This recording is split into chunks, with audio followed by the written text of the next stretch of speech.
Dans un monde parfait, là où tout le monde est beau et tout le monde est gentil, légèrement faux cul même.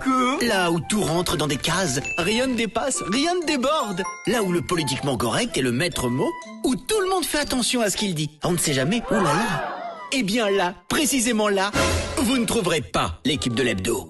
Maintenant revenons en arrière.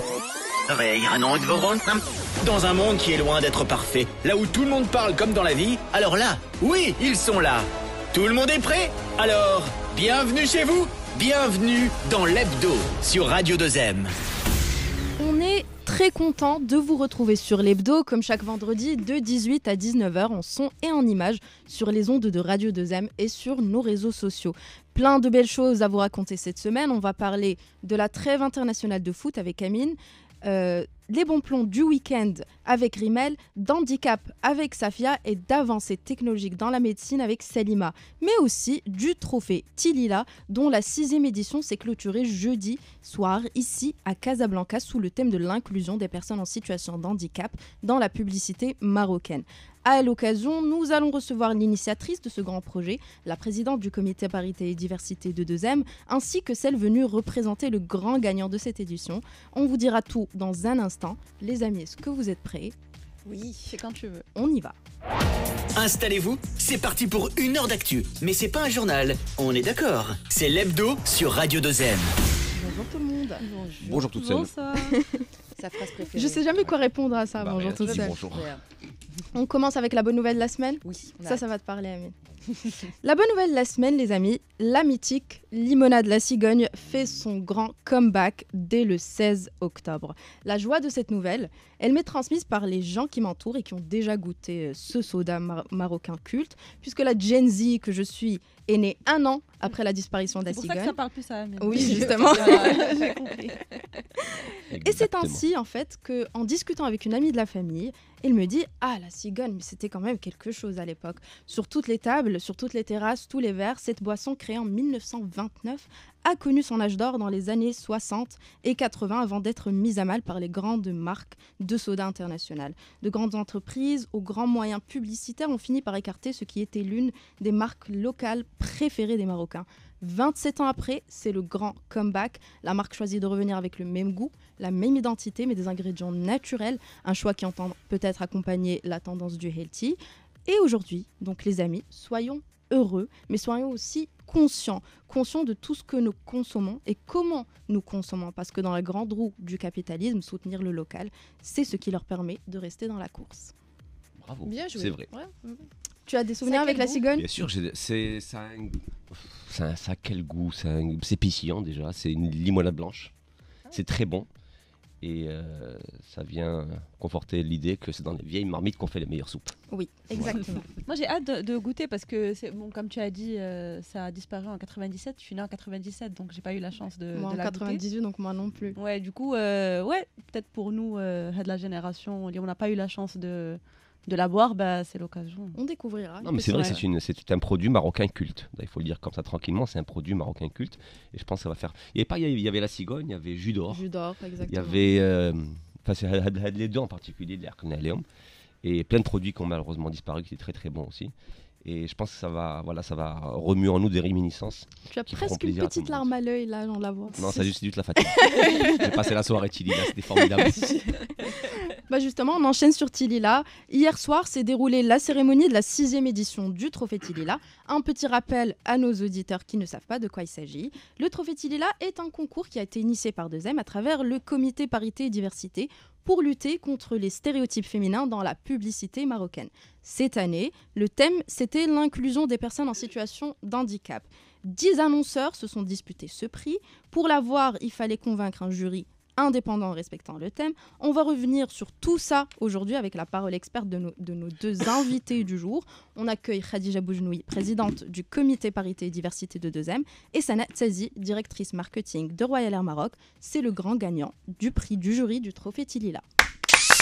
L'invité. Bienvenue sur l'hebdo. Merci d'avoir mesdames. été là avec Bonjour nous, monsieur. accepté d'être là avec nous. Merci. Et félicitations d'avoir Merci. remporté le grand prix Merci du Trophée Tilila. Madame Boujnoui, c'est quoi votre ressenti après la soirée d'hier? C'est une grande satisfaction, beaucoup d'émotions chaque fois, chaque édition. Et hier, c'était particulier en termes d'émotions. Le sujet très sensible, donc très heureuse de voir le trophée grandir d'année en année. Donc je ne peux que féliciter toutes les équipes qui travaillent sur ça et les partenaires aussi. Très bien. On va rembobiner encore un tout petit peu. Hier, c'était une cérémonie pleine d'émotions. Elle a débuté avec un hommage extrêmement poignant à nos champions paralympiques qui se sont illustrés lors des 17e Jeux de Paris. Ils étaient tous là, ils ont eu droit à une remarquable stand ovation de la part du public. C'était important pour vous qu'ils soient présents avec le thème de Oui, Tilila. ça s'est imposé naturellement puisque nous avons décidé pour la 6e édition d'inclure l'inclusion par le handicap. Donc c'était naturel de choisir les champions paralympiens qui ont honoré le Maroc, qui ont porté très haut le drapeau du Maroc. Donc on les a tous invités, ils ont accepté et c'était un grand moment de les voir tous et toutes sur scène. Moi, j'imagine que c'était pas facile de les réunir tous au même endroit alors qu'ils viennent tous d'endroits différents. Oui, ils viennent de différentes villes du Maroc. Nawal Moutawakil m'a beaucoup aidée pour beaucoup de choses. Je la remercie, mais c'était un grand moment. Super. Merci. C'était un grand moment pour plusieurs raisons. D'abord, et c'est pour ça que j'aimerais vraiment vous remercier, moi qui m'intéresse beaucoup au sport. D'abord, il devait être là, de par le thème de cette édition, mais aussi parce que je trouve, encore une fois, qu'on rend trop peu hommage à des gens qui font de grandes réussites. Exact. Véritablement. On sort du foot, il n'y a plus rien. Exact. Ouais. Et plus encore pour des Paralympiques. Absolument. Donc, je pense que ça demande donc, deux fois au plus mieux, d'efforts. on ira et deux vers fois du Khali parce qu'il il aura l'or aux Jeux Olympiques. Au mieux, on ira éventuellement vers des gens un petit peu comme ça parce qu'ils sont dans la lumière. Mais ces gens-là, ceux que vous avez invités hier, qui étaient, on le voyait dans leurs yeux, très heureux d'être là, véritablement. C'est des gens qui vont être mis en avant le temps d'un instant. Exact. Voilà, une fois qu'ils auront ramené la médaille, on va les applaudir et très vite on passera à autre chose. D'ailleurs, je suis certain que les 3/4 des gens dans la salle ont dû oublier les 3/4 des têtes qu'ils avaient en face d'eux. Mais par contre, c'était véritablement poignant de les retrouver en face de nous. Et tu l'as dit, et c'est vrai, il y a eu une standing ovation spontanée qui pour moi m'a étonné parce que je pensais que les gens allaient se lever, applaudir et puis se rasseoir très vite. Mais... Et ben voilà, c'était comme une sorte d'eau là dans les stades. C'est-à-dire que ça applaudissait, ça baissait et personne ne voulait se rasseoir. Et tout le monde se relevait. Et à la fin, on sentait plus ses mains à force d'applaudir. C'était comme ça un peu cyclotimique. Et franchement, bravo, ne serait-ce que pour ça. Voilà, merci beaucoup, Amine. Je vous en prie. Madame Tazi, qu'est-ce que ça représente pour Royal Air Maroc d'avoir remporté le Grand Prix du jury du Trophée Tilila? Nous sommes extrêmement honorés d'avoir reçu ce prix-là, le prix du jury. C'est une distinction qui porte une signification particulière pour Royal Air Maroc. Une véritable reconnaissance de notre engagement à incarner les valeurs fondamentales de notre compagnie, à savoir l'ouverture, l'égalité, la diversité. Et ce film de marque qui a gagné hier, qui a été réalisé, il incarne pleinement notre vision d'une inclusion intégrale. Et puis penser d'une manière globale et holistique. Donc on est extrêmement honorés d'avoir remporté ce prix-là. Le thème de l'inclusion des personnes en situation de handicap, qu'est-ce que ça représente pour Royal Air Maroc? Qu'est-ce que ça veut dire? C'est un grand sujet chez nous. Déjà, nous l'intégrons depuis des années, depuis toujours, dans tout le parcours client. Donc ça vient naturellement de communiquer d'une manière naturelle sur cela. D'assister les personnes qui auraient besoin de quoi que ce soit, dès l'entrée à l'aéroport jusqu'à l'embarquement. Exactement, c'est vraiment quelque chose de naturel intégré dans le parcours. Donc le fait de communiquer et d'intégrer cela dans nos prises de parole, c'est fait d'une manière et se fait d'une manière totalement naturelle. C'est un joli film, ça il faut le dire aussi. C'est un très beau film, effectivement. Donc moi qui n'ai pas eu la chance d'être à Tilila hier, il y a le replay sur YouTube, donc j'ai pu regarder. Exactement, hier, vous pouvez regarder, voir en streaming pour voir aussi donc, tous les candidats, mais aussi Tililab, donc avec les petits jeunes et aussi la version digitale qui était très très sympa aussi, j'ai découvert, donc j'ai beaucoup aimé. Nous avons décidé de créer une catégorie digitale cette année parce que nous avons eu plusieurs candidatures. Oui, que ça sortait vraiment du lot. J'ai beaucoup aimé cette petite part. Alors, c'est une décision qui est venue un petit peu, je ne vais pas dire sur le tas, mais sur le tas réellement, parce qu'on a reçu plusieurs candidatures cette année digitales. et le jour de la présélection, parce que nous, on présélectionne pas et on juge pas. Oui. Donc le jour de la présélection, les partenaires qui sont en charge de cette partie ont proposé qu'il y ait une catégorie digitale parce que les formats ne sont pas les mêmes. Donc on ne pouvait pas... Les années précédentes, on recevait 2 ou 3 spots, donc ça passait. Mais cette année, on en a reçu 13 candidatures dans le digital. C'est beaucoup. Et donc voilà, j'ai été voir le directeur général, je lui ai proposé. Et donc tout de suite, on a refait l'avenant du règlement intérieur et on a intégré une nouvelle catégorie qui est digitale. Pendant la soirée, il y a un moment qui est très intéressant en termes d'infos. C'est une étude qui a été faite. Oui. Sur les avancées dans la représentation dans nos télévisions, dans nos spots, Exact. de tout ce qui est donc inclusion. Est-ce que vous pouvez nous en parler un peu? Parce que je trouve qu'elle est extrêmement parlante et elle n'est pas assez, je pense, vulgarisée pour le plus grand nombre. Et je pense qu'au contraire, elle devrait l'être parce qu'elle dénote d'une véritable avancée dans notre société. Absolument. Et puis, elle est faite par la ACA, une institution totalement souveraine. Alors, la ACA, en 2016, a sorti une étude sur 2014. L'étude portait sur l'ensemble des spots publicitaires qui sont diffusés pendant le mois de Ramadan, aussi bien sur 2M que la SNRT. Et donc cette étude qui a été publiée en 2016 démontrait que 91% des spots étudiés, analysés, comportaient un stéréotype négatif à l'égard de la femme marocaine. Donc 10 ans après, la ACA a fait une étude ce chiffre, sur... il est très important. Oui, 91%. 9 sur 10. Non mais attends, 9 voilà. publicités Ça sur 10. a Exactement. évolué. Non, attends, ça c'est pas... Donc, Oui, non, ça c'était avant. Voilà, avant. ça, c'est Mais le avant. chiffre est très Le important. chiffre J'aimerais qu'elle actuel répète va le très chiffre important, pour qu'on exactement. voit d'où c'est qu'on vient en fait. Voilà. Et en 2000... alors, ils ont refait la même étude sur 2020, 21, 22, 23, c'est-à-dire sur 4 années. Ils ont décortiqué plus de 754 spots, toujours sur les mêmes chaînes, 2M et la SNRT, toujours le mois de Ramadan, parce qu'il faut rappeler que le mois de Ramadan, c'est le mois où il y a une concentration de spots publicitaires. Et nous sommes ravis de voir l'évolution qui a été... les résultats de l'étude, on est passé de 91% de spots à 49% de spots publicitaires contenant un stéréotype négatif à l'égard de la femme marocaine. Autre chose très importante, c'est que l'étude aussi démontre que les catégories dans lesquelles, les spots publicitaires dans lesquels on retrouvait toujours la femme, c'est-à-dire l'hygiène ou l'entretien, a basculé, puisqu'on les retrouve aujourd'hui dans ce qui est automobile, bancaire, avant réservé uniquement aux hommes. Oui. Voilà. Et vice-versa, on retrouve des hommes en cuisine pour faire la promotion des produits d'hygiène et les femmes dans des secteurs... Hein ça, c'est pas un stéréotype. Non. Alors, quand on est une femme... Justement... Une dernière question, rapidement. Quand on est une vas-y. femme comme vous qui milite au quotidien justement pour réduire ces stéréotypes, donc on voit le long chemin qui a été parcouru. Oui. J'imagine que vous avez des ambitions pour les 2 prochaines années. Quel est le taux que vous aimeriez atteindre ?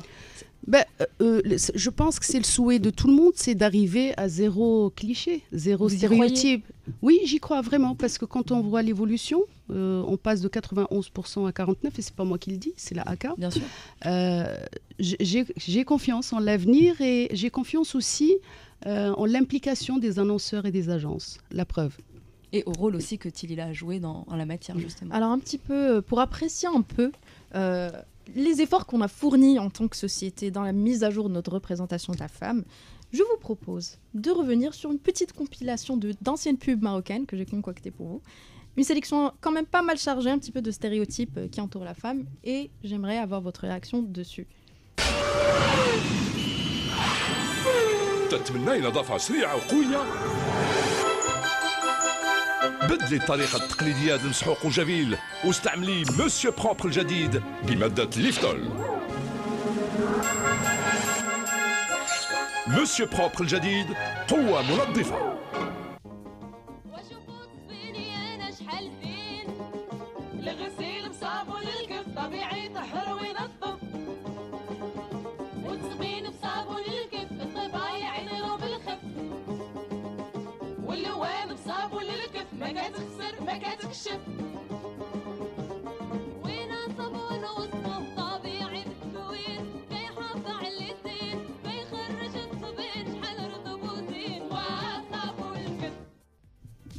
Ça, pour moi, c'est la pire.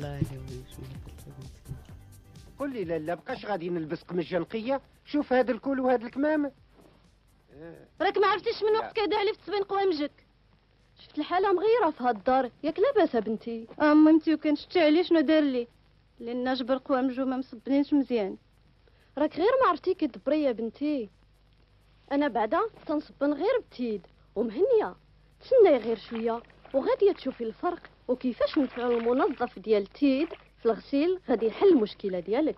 Alors, comme on a vu, des produits ménagers, génial. des pronoms féminins, le mari qui gueule un petit peu. Ça vous fait quoi ça on vient quand même de loin. Ça me fait sourire. Et puis, bon, à l'époque, c'était naturel de faire des spots comme ça. C'était pas méchant de la part des annonceurs, mais la société a évolué, il y a une prise de conscience.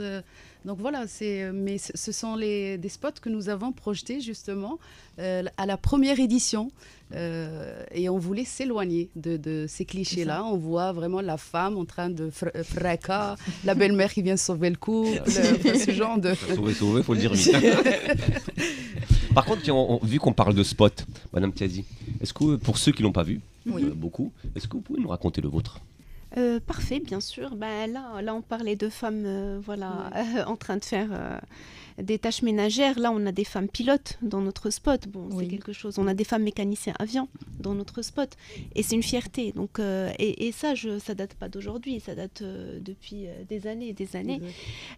Alors, notre spot, il incarne le Maroc, il incarne l'Afrique, il incarne nos valeurs qui ont été mises en avant.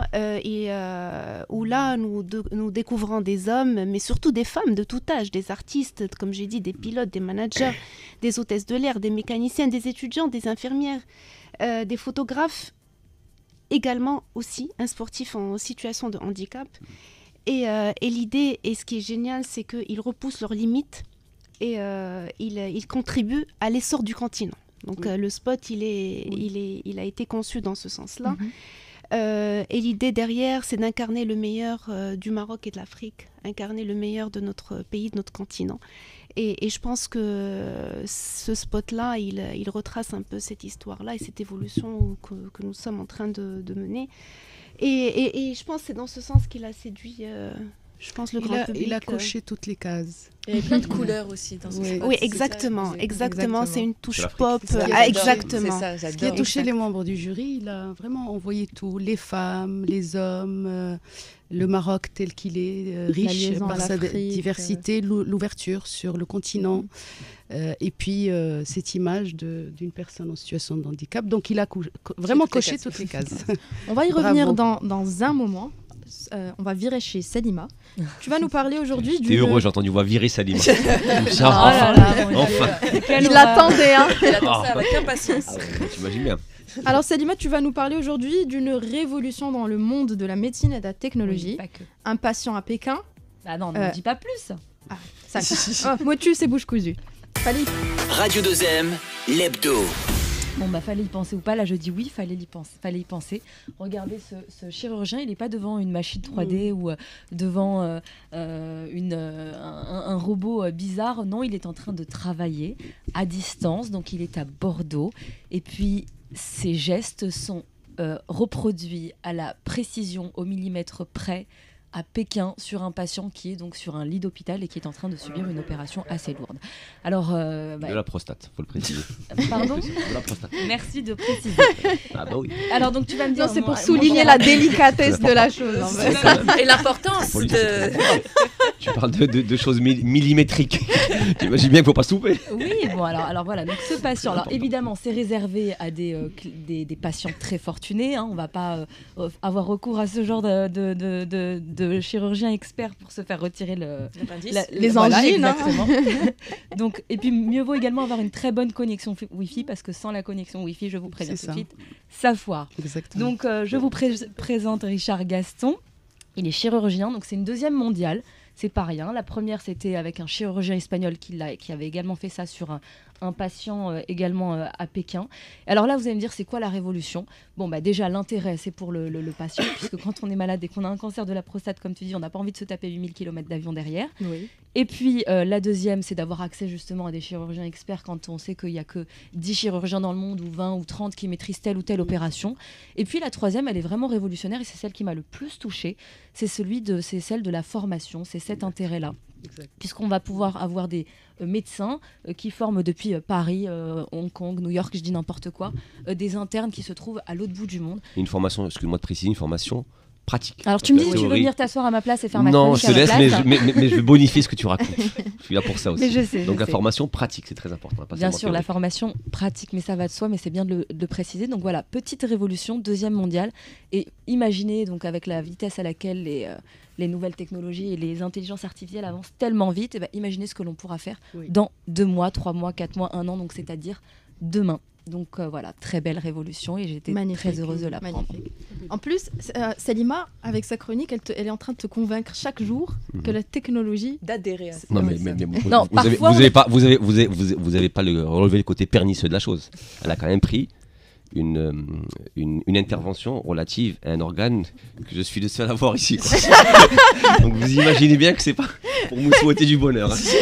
Il faut venir, Non, mais ce qui est génial, c'est que le robot vraiment reproduit les mêmes gestes. Enfin, je sais Attends, moi, pas ce si qui on me fait flipper, c'est Oui. vraiment la connexion Ouais, moi Internet. aussi. Bah oui. Parce qu'à Faut pas quel que ça point lâche, hein. peut-on faire confiance à une connexion Internet? Non, J'ai mais- vu la vidéo du médecin qui explique, il a dit on a une connexion stable et fiable. Mais à quel point?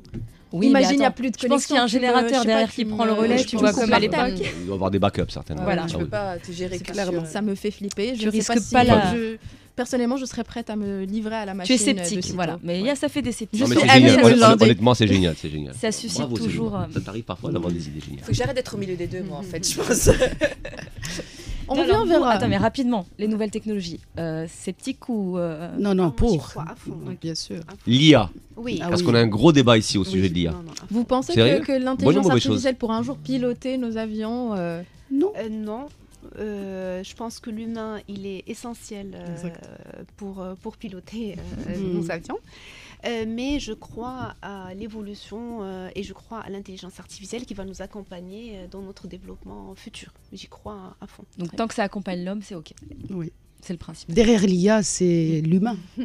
Alors en parlant de l'humain justement, ce processus, quand on veut créer une publicité qui est tout à fait paritaire, égalitaire, à quel point la contribution de la femme est-elle importante? Parce que j'imagine que ça ne peut pas être une équipe qui est constituée exclusivement d'hommes qui peut bien raconter le point de vue des femmes. Déjà, c'est un travail collaboratif.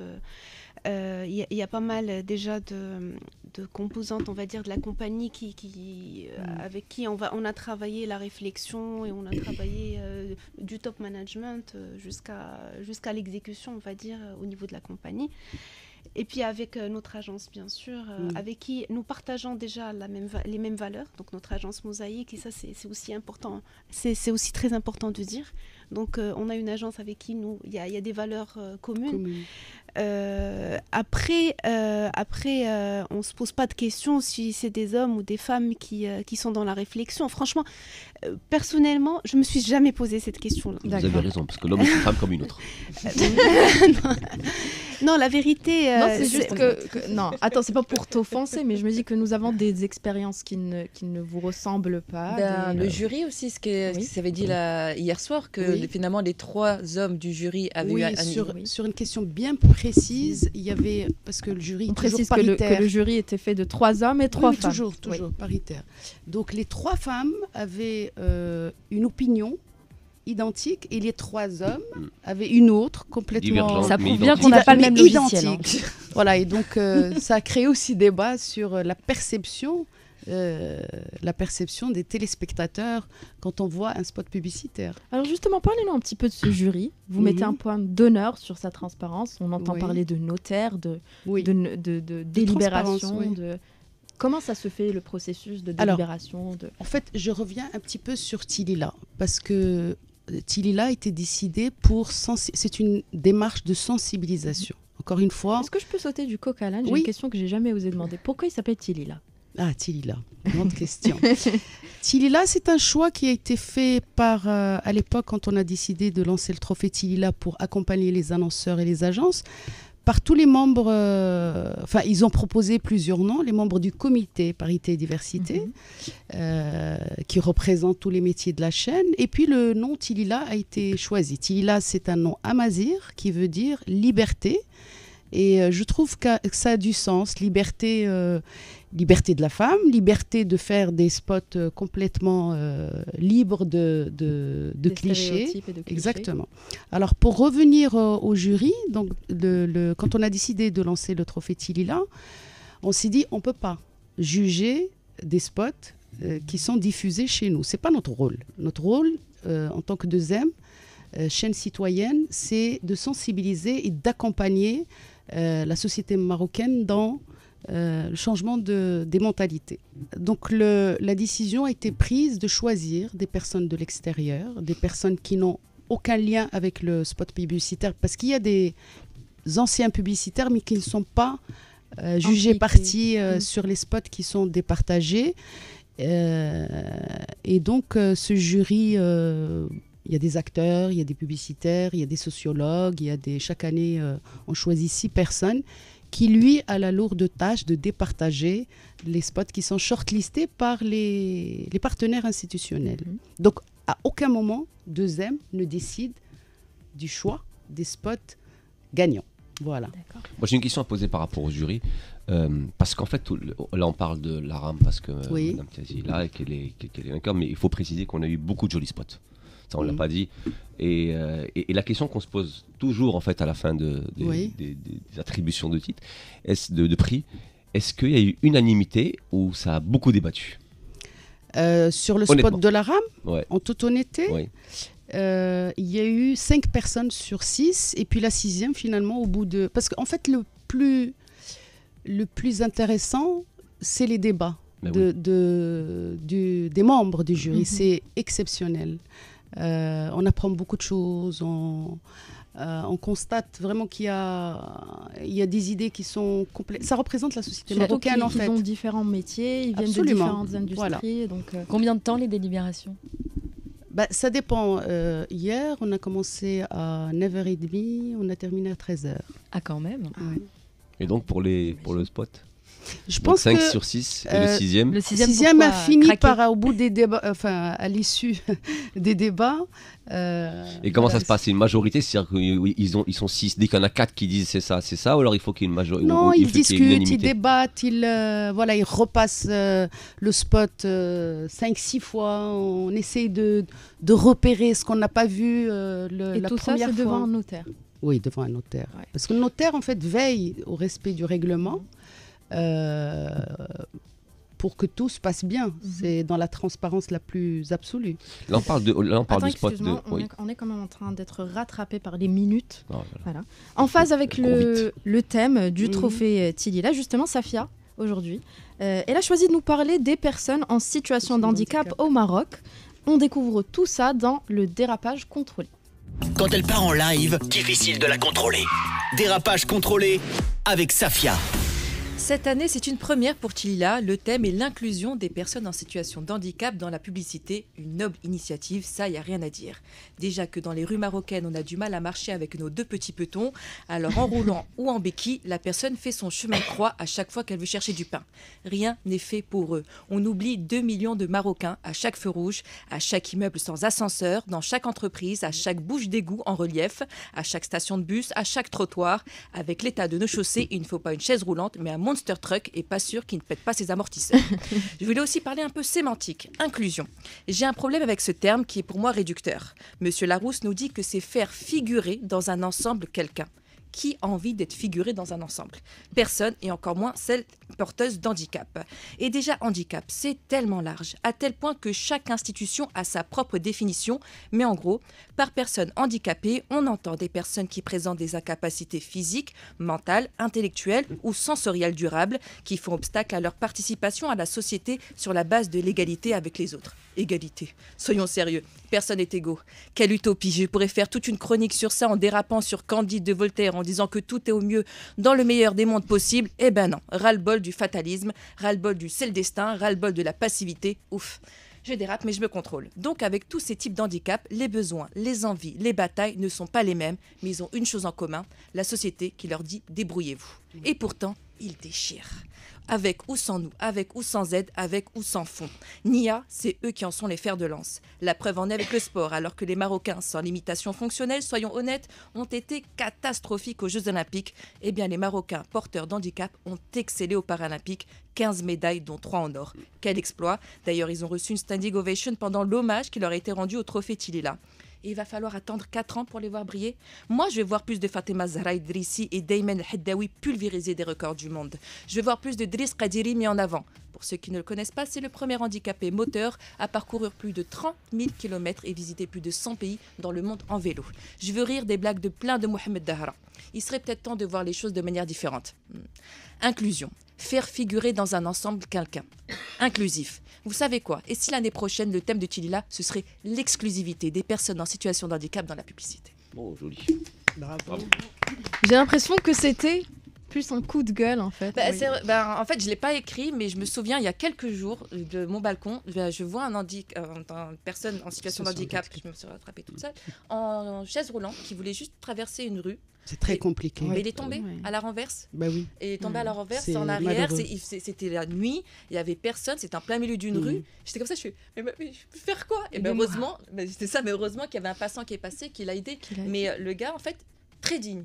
C'est-à-dire du début jusqu'à la fin, il n'y a pas eu un cri, il n'y a rien eu, et c'est ça qui m'a vraiment... C'est terrible. Mais quand même la dignité du gars qui m'a vraiment, moi, plus marqué. Je dis, mais en fait... C'est une super transition que tu nous fais, parce que c'était précisément le thème de Tililab, les jeunes du Tililab. On a beaucoup vu les... Tililab, Donc, oui. Parler du Tililab très précisément. Tililab, c'est une initiative qui a été lancée il y a 4 ans pour justement sensibiliser les jeunes aux valeurs, au départ c'était aux valeurs d'égalité entre les femmes et les hommes.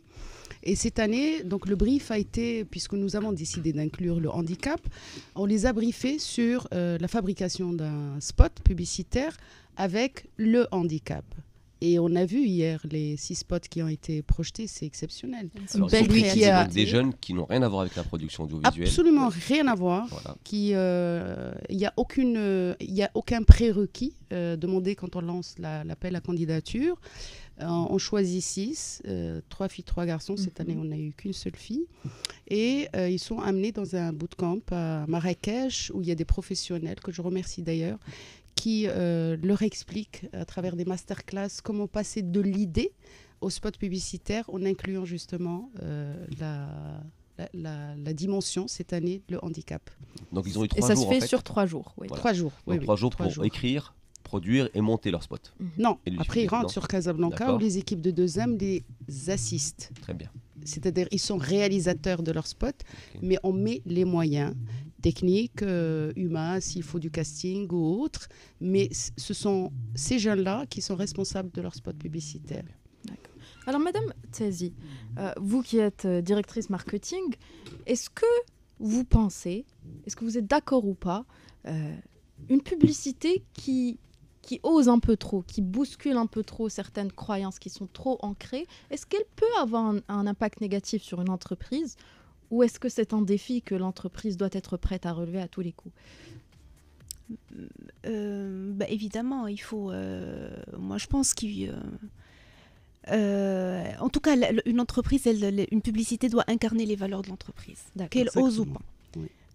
Pour moi, chaque prise de parole d'une marque, c'est mettre en avant les valeurs de l'entreprise. C'est un positionnement. Après, oser, pas oser, ça c'est un détail pour moi. On peut oser jusqu'au bout pour incarner ces valeurs-là. Oui. On peut oser dans la production, dans l'exécution, on va dire. Mais les valeurs sont là. On peut pas les changer. Et ça, je pense, c'est le plus important. Et pour vous, Madame Beaugenouille, est-ce qu'une publicité doit accompagner les mentalités ou bien est-ce qu'elle doit oser les bousculer et bousculer la partie conservatrice de la société? Le spot publicitaire a un impact terrible sur l'inconscient collectif, surtout du jeune public. Donc moi, j'estime que les marques, de toute façon, aujourd'hui, les marques n'ont pas autre choix que d'inclure les valeurs les valeurs d'inclusion, d'égalité, même si tu n'aimes pas le terme inclusion. Et comme elle vient de dire, Madame Tazi, une entreprise qui a des valeurs, forcément, ça, on le ressent sur le spot publicitaire. On ne peut pas porter des valeurs et ne pas les appliquer à travers... Parce qu'il n'y a pas que l'aspect mercantile. Quand on fait un spot publicitaire, c'est pour vendre et pour davantage faire connaître le produit pour lequel on fait le spot publicitaire. Mais il y a des valeurs qu'on peut mettre et ça ne change rien. Ça, c'est des études qui ont démontré qu'un spot publicitaire inclusif, au contraire, il va peut-être rapporter plus qu'un spot qui va avoir des clichés dégradants. D'accord. Voilà. Mais concrètement, comment est-ce qu'une publicité qui passe pendant 30 secondes à la télévision, par exemple, peut-elle avoir un impact durable sur les mentalités ? Mais on se rappelle toutes et tous, quand on était jeunes, moi je me rappelle, certains spots, ils sont toujours dans ma tête. Oui, il y a des publicités qui nous ont marqué. Évidemment, des slogans aussi. Bien sûr, et les slogans aussi, les slogans, c'est important. Et l'effet répétition aussi. Oui. Il y a d'abord, c'est court, c'est très. Elle dit quelque chose de très important, c'est l'effet répétition, parce que le spot il passe, il repasse, et donc ça rentre dans l'inconscient. Et puis l'amplification digitale aujourd'hui, l'impact il est énorme. Absolument. Moi je pense aussi que aujourd'hui je peux pas dire téléspectateur parce qu'il y a le digital, mais le citoyen est devenu exigeant en matière absolument de ce qu'il reçoit comme publicité. Voilà. C'est vrai. Parce que le marché est beaucoup plus créatif. Exactement, il y a le digital, et on l'a vu à travers... dès qu'il y a quelque chose, qu'il y a un dérapage, là je ne parle pas de spot. C'est-à-dire il y a une forme de prise de conscience et... Aujourd'hui, le citoyen sait ce qu'il a envie de... Il y a beaucoup de groupes, groupes sur les réseaux sociaux qui pointent à chaque fois qu'il y a une publicité marocaine qui n'est vraiment qui ne montre que des clichés, qui est réducteur. Et donc moi j'aime bien en fait le cette conscience bad buzz collective est devenu facile aussi. Donc, et facile et surtout il est pointé du doigt non seulement par la société. Je trouve que c'est vraiment ça permet d'avancer plus rapidement. Est-ce que dans les prochaines éditions de Tchilela, est-ce qu'on vous verra intervenir peut-être dans d'autres domaines? Dans d'autres stéréotypes, par exemple, je sais pas... Oui, la diversité est grande. On a commencé par la parité, et puis chemin faisant, on s'est rendu compte que les spots de plus en plus étaient valorisants. Donc l'handicap qui est présent chez nous à travers la charte qu'on avait publiée en 2020, on s'est dit c'est l'occasion d'introduire tout de suite le handicap. Et ça a été une belle surprise parce qu'on ne pensait pas recevoir autant de spots avec justement cette valeur-là. Oui, il y aura d'autres valeurs. On va y aller petit à petit. Alors, quelles sont pour vous les causes que vous jugez mériteraient un petit peu plus d'attention de la part des annonceurs ou des agences? Pour moi, c'est la diversité de mon pays. C'est-à-dire un Maroc riche par ses régions, par ses couleurs, par ses origines, ses religions, par le vivre ensemble. Tout ce que le Maroc représente pour moi et ce qu'on a vu sur le spot d'ailleurs de la Royal Air Maroc. Parfait. On va sauter du coq à l'âne. Amine. Moi, l'âne Non, moi j'aime bien, oui. Non, restons là-dessus du coq à c'est l'âne. vrai que la transition, elle est un peu limite. Non, j'aime bien. Mais de reste, me smeti walou. Alors, parité. Amine, c'est une minorité. Oui, minorité. Mais parlante, trop parlante. On est à combien? À 4. 4, yallah. Non. Alors, tu vas nous parler aujourd'hui de ce qui fait râler les amoureux de foot et par extension, j'imagine, toi-même. Moi, au contraire. Ah oui? Moi, je suis de l'autre bord. Question pour 1 million. Les équipes nationales ont-elles encore leur place dans le foot business actuel? Amine répond, il n'y a rien, ça joue. Y a rien, ça joue. Amine, sur le terrain. Amine, c'est à vous là, hein? Ouais, c'est à moi. Ouais, ça va surtout jouer en fait ce week-end dans le joli stade municipal d'Oujda, parce que notamment c'est lui qui va accueillir non pas un mais 2 matchs de foot de l'équipe nationale de Dienna. Et une fois n'est pas coutume, en fait, la ville d'Oriental va recevoir donc demain samedi et mardi prochain la République de Centrafrique, dans le cadre des éliminatoires de la prochaine CAN qui, comme chacun sait, vont se tenir chez nous en décembre 2025, et ça fait plaisir. Mais est-ce que ça fait plaisir vraiment à tout le monde?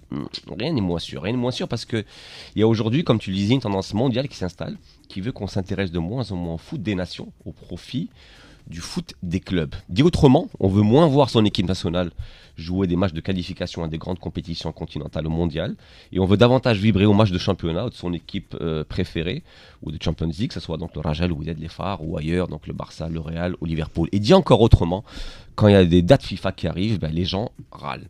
Et ça ne concerne pas que les supporters, en fait, même les joueurs rechignent de plus en plus à rejoindre leurs équipes nationales pour des matchs qualificatifs. Donc ils font souvent semblant d'être blessés, ce qui fait le bonheur de leur club, qui estiment qu'ils n'ont pas à les payer, souvent très cher, pour prendre le risque d'aller se blesser ailleurs. Même le grand Arsène Wenger, je ne sais pas si vous connaissez, qui était alors entraîneur du club d'Arsenal, avait proposé il n'y a pas si longtemps d'annuler les dates FIFA au courant de l'année et de regrouper en fait les 6 matchs que dispute en moyenne une équipe nationale sur un seul mois de compétition, en juin par exemple. Et moi, malgré tout le respect que j'ai pour le bonhomme, je pense que sa proposition est d'une bêtise sans nom. Parce qu'en vieillissant, même moi, pas lui, j'aime de plus en plus la voir jouer mon équipe nationale. Et j'attends chaque fois avec impatience et curiosité de voir la nouvelle liste de joueurs qui vont être appelés par le coach. J'aime les voir arriver au centre de Mohamed Sissa Rabat, et j'adorais qu'un jour ils viennent saper comme jamais pour créer la polémique comme savent si bien le faire les Français, et vous pouvez le voir sur la vidéo. Et bien plus sérieusement, en fait, ce rendez-vous tous les 2 mois en moyenne avec notre équipe nationale et les pauvres mortels que nous sommes, il est pour moi primordial parce qu'il permet à chaque fois de raffermir nos liens qui se sont détissés pendant longtemps. J'aimerais juste rappeler qu'avant 2016 ou 2017 et la période Hervé Renard, on a vécu 10 années de ténèbres où plus personne ne se souciait du Mountakab et n'allait au match. Aujourd'hui, tout le monde vibre, femmes, hommes, enfants, jeunes et vieux, on l'avait pendant la Coupe du Monde, amoureux du foot ou pas vraiment. Et les stades sont pleins, comme le sera certainement celui d'Oujda ce week-end et mardi prochain. Alors non, monsieur Wenger, vous êtes bien gentil, mais votre proposition est bidon. Laissez-la sur un bout de table et on vous rappellera merci. Sinon, passez une semaine tranquille en fait, jusqu'à ce que tombe ça. Hola a todos, estoy aquí para comunicaros que me retiro del tenis profesional. Alors ça c'est quoi ? Ça c'est Rafael Nadal, donc l'immense Rafael Nadal qui annonce sa retraite sportive, donc après Roger Federer et 1 an et demi. C'est donc un nouveau monstre du tennis mondial qui raccroche la raquette. Une légende de ce sport qui nous a offert des batailles homériques de son bras gauche. Et j'aurais aimé avoir le temps ici pour vous dire à quel point l'Espagnol a été un génie, à quel point il nous a fait vibrer, à quel point on va le regretter lui aussi. Alors peut-être que la semaine prochaine on le fera, qui sait. Oh. Voilà. Tu vois, il y a une petite larme à l'œil quand même. En novembre. Il y a une petite larme à l'œil là. Tu vas pas me convaincre que c'est la fatigue. Je suis nostalgique. Non mais il faut laisser la place aux jeunes. N'est-ce pas, Amy? Je savais que quelqu'un allait lui demander si Ewen, c'est quand ta retraite. J'attendais que ça vient généralement de lui-même. On s'est connecté, ça fait. Dans pas longtemps. C'était toi, cette semaine, c'est moi. Chez Madame Bougino Barizéruelina. Comme ça, on est une émission 100%. Enfin, Non, c'est pas dommage, on l'aime bien quand même. Non, mais on l'adore. On bataille pour la parité, l'harmonie. Et l'inclusion positive. Autant de femmes que d'hommes. Voilà, exactement. Tu vois, on t'a inclus avec nous. Et l'inclusion générationnelle aussi. Dis à Madame Bouginoui. Est-ce que vous êtes inclusif chez vous à la Ramos? Ah oui, extrêmement inclusif. C'est vrai. Ah oui. Déjà, en termes, les pilotes femmes, on en a beaucoup plus que la moyenne déjà. Et la moyenne mondiale. Oui. Oh, on est dans les super, tops mondiaux. Franchement, on est. Oui. Moi, j'adore monter dans des avions et entendre que le commandant de une voix de femme. D'ailleurs, dans le spot, on a une pilote femme et la vérité, c'est une fierté. Et après, au niveau de l'organisation, le management, on a une très belle parité. On en est fiers. Alors, de 2018 à 2024, quel impact vous pensez est-ce que le trophée Tilila a eu sur le monde de la publicité? Depuis la première édition jusqu'à hier, la 6e édition, je dirais tout simplement, il faut regarder les chiffres qui ont été publiés par la AK. Nous sommes fiers que... Bon, il y a d'autres initiatives. Le trophée Tilila a contribué beaucoup. Et c'est le but qui a été fixé depuis le départ. Parce qu'encore une fois, c'est de la sensibilisation, d'accompagner les annonceurs et les agences dans une démarche collective de sensibilisation pour s'éloigner le plus possible des images qui sont nocives pour le public marocain. Vous êtes optimiste? Très pour optimiste. Moi, je suis une nature optimiste. Donc, Et puis bon, c'est un travail de longue haleine aussi. Il ne faut pas lâcher. C'est un travail de tous les jours. Tilila, c'était la cérémonie hier, mais toute l'année, on travaille. On fait ce qu'on appelle les Tili Talks. On réunit les partenaires, les professionnels ont réfléchi. Voilà, donc il faut être assidu, il faut rien lâcher. Et puis les choses avancent et évoluent. Et moi, je crois dans un Maroc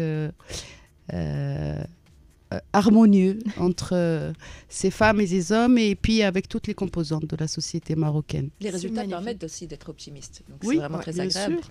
Absolument. Alors, il nous reste quelques petites minutes et comme chaque vendredi, Rimel nous concocte son guide culturel avec tous les bons plans du week-end. On découvre tout ça. Week-end en culture. Et on commence par Moroccan Stories. Moroccan Stories, c'est une projection publique de 5 courts-métrages documentaires de cinéastes marocains émergents. C'est un programme collaboratif qui sert d'atelier de formation et de création conçu pour nourrir une nouvelle génération de réalisateurs de documentaires. C'est un événement gratuit et ouvert au public. Ça sera à l'American Art Center ce dimanche, donc c'est à Casa à partir de 18h. On a aussi la Fondation Alizawa qui organise des ateliers très intéressants ce week-end. Un atelier d'écriture pour explorer et libérer votre plume avec Malika Souaf. Ça sera demain au centre Les Étoiles d'El Agadir. Toujours le même centre, mais à Fès cette fois. Si vous avez envie de découvrir le monde du cirque contemporain, ne manquez pas l'atelier de cirque animé par Brahim Chibi. C'est après-demain et la réservation se fait sur site. Donc la réservation, elle est obligatoire. Pour les passionnés de Gnawa, ne manquez surtout pas la soirée Gel African Night. C'est ce soir à partir de 20h. Ça sera à la Villa des Arts de Rabat. Pour les enfants qui nous écoutent, même si il y a un spectacle pour enfants, Chama, pas le poisson. Chama, c'est le nom du spectacle. Clin d'œil, notre invité la semaine dernière. Exactement. Complexe culturel en plein air. Il y a le centre culturel Salé El Jadida à 17h30. Et puis, la culture il y a 2 semaines, elle a le festival Art Explora. C'est un festival qui a lieu dans un bateau. Cannes Tanger, maintenant, ils ont fait escale à Rabat à partir d'aujourd'hui. Au programme, donc des concerts, des balades, des ateliers, des performances artistiques et des projections cinématographiques en accès libre et gratuit dans divers espaces de la ville. N'hésitez surtout pas à y aller. Surtout Nes ديال Rabat au Casa, ils ما قدروش يمشيو لطنجة. Oui. Ah ouais, j'étais عندكم. Et comme j'ai dit, il fait escale من اليوم jusqu'au 17. Voilà. Très bien. Madame Tiazi, le spot qui a gagné, donc c'est un spot qui sera pour la télévision. Mais je crois savoir aussi que pour la télévision, mais je crois savoir aussi que le digital occupe une grande place chez vous au sein de l'ARAM. Est-ce que vous pouvez nous en parler? Aujourd'hui, la vérité sur le plan média, je pense qu'il faut aller chercher un équilibre. Il faut un bon mix entre la télé, la radio, le digital. C'est clair que le digital aujourd'hui, quand on voit les statistiques, tout le monde a un téléphone, voire 2. Tout le monde est super connecté. Les réseaux sociaux occupent une place importante dans la vie de chacun.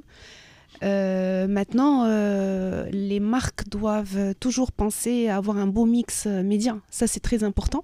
Et d'ailleurs, le spot, quand il a été lancé avec... on l'a diffusé sur la télé. Après, on a eu quelques déclinaisons sur le digital. C'est ce qui a fait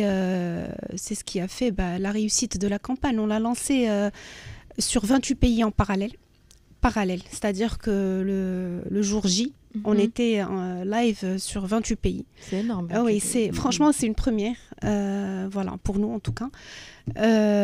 Et c'était en live sur télé digitale, télé marocaine, télé étrangère. Donc on a vraiment, on est parti chercher. Oui, voilà.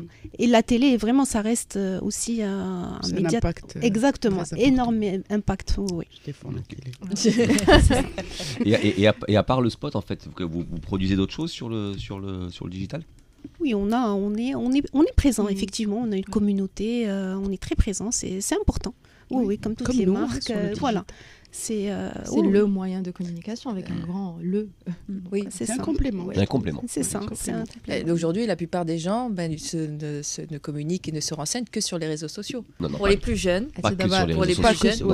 Tu vas rentrer dans un terrain. Mais pour les plus jeunes, la plupart du temps, c'est sur les réseaux sociaux qu'ils se renseignent. Ouais. En parlant de jeunes, pourquoi est-ce qu'on les limite réseaux sociaux, les JT, pourquoi est-ce qu'on limite l'âge du trophée Tilly, plutôt Tilly Lab à 30 ans, au moins de 30 ans? Pourquoi? Parce qu'on arrête d'être jeune à 30 ans. Non, c'est... Attention, les trentaines, ce sont les nouvelles vingtaines. Ouais. Parce que je pense qu'un jeune aujourd'hui, c'est pas le jeune d'il y a longtemps. Ouais. Ça veut dire qu'aujourd'hui, un jeune qui a 31 ans, ne peut pas postuler finalement. Si, ça nous est arrivé de prendre une personne qui avait 32 ans. Mais bon, on a mis 30 ans pour limiter aussi. On a mis 18, 30 ans, je crois. Hein. Ok. C'est un souci plus organisationnel, on va dire. Exactement. D'accord. Oui. Et puis, bon, le but aussi, c'est de sensibiliser le public jeune, les jeunes. Donc, je ne sais pas, on est jeune jusqu'à quel âge La jeunesse. C'est un grand débat, c'est ça. dans le cœur. Très bien, très bien. Madame Boujnoui, oui. Est-ce que vous n'allez rien nous divulguer sur le thème de l'année prochaine? Non, je pense que nous avons décidé de nous réunir avec tous les partenaires, de réfléchir comment à quelque chose. Oui, comment le trophée peut évoluer, mais il n'y a rien de décidé. Enfin, rien n'est décidé pour le moment. On est le lendemain de la cérémonie. Oui. Une petite pause. Il y aura comment vous dites ça en anglais? Brainstorming. Non, un débriefing de ce qui s'est passé, et puis certainement que il y a certaines choses qui vont évoluer. Et vous êtes optimiste, encore toujours. Très bien. J'ai une question aussi, toujours Madame Tiazi. Ouais, tu fais parler Madame Boujnoui, je fais parler Madame Tiazi. Voilà. Tu as raison. J'aimerais revenir aussi sur la plateforme digitale de la RAM aujourd'hui. Comment est-ce qu'elle tourne? La plateforme digitale, c'est-à-dire le site, Oui. notre site, il tourne très bien. Oui. Okay. Il tourne très bien. Au niveau des résas, au niveau oui, il tourne extrêmement bien. La vérité, il constitue aujourd'hui une part importante des ventes. Donc, il dépasse les 50% selon les pays, des fois même 60 à 70% en termes de taux de pénétration du canal digital par rapport au canal global. Donc, aujourd'hui, il marche très bien. Et puis, l'évolution, elle est là aussi. Il y a énormément de nouveautés, énormément de nouvelles fonctionnalités qui arrivent. C'est un canal très, très important dans le parcours de réservation. Très bien. Les jeunes n'utilisent que le digital, ils réservent les billets que sur le digital. Ils sont pleins de préjugés aussi, les jeunes. Moi, j'appelle encore mon agence. Moi, j'utilise l'application. Bah voilà, au moins, Tlaketo. Moi, j'achète pas de billets. Je voyage pas. Dans son point de vue. Pour faire un Maroc, je vous le dis. Oui, exactement. Les amis, notre émission touche à sa fin. On vous dit merci de nous avoir suivis, merci à nos deux invités, merci à vous tous autour de cette table, merci Smaïl et Hamza à la régie, et sur ce on vous retrouve la semaine prochaine. Merci. Merci. Salut.